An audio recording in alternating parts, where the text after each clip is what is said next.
Every month, your paycheck lands in your account, and the immediate instinct is to treat it as a reward. It is a prize for surviving the week.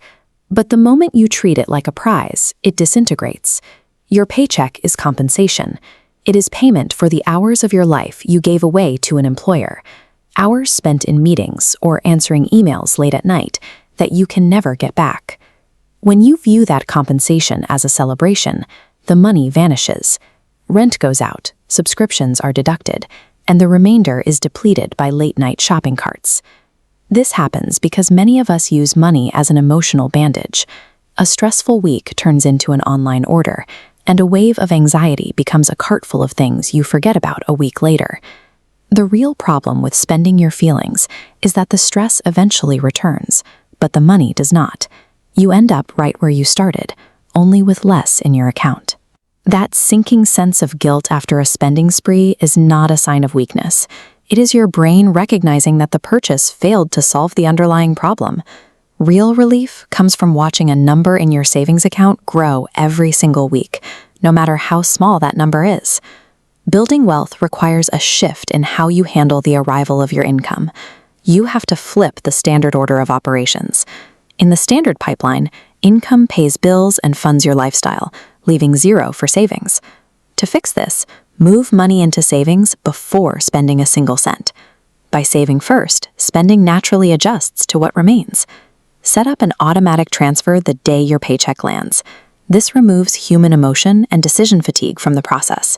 Prioritizing your savings in this way creates a structural defense that protects your future resources from your current impulses. Even with an automated system, impulse buying remains a constant threat to the money remaining in your checking account. Before making an unnecessary purchase, ask yourself, if I were the only person on Earth and no one would ever see this item, would I still want it?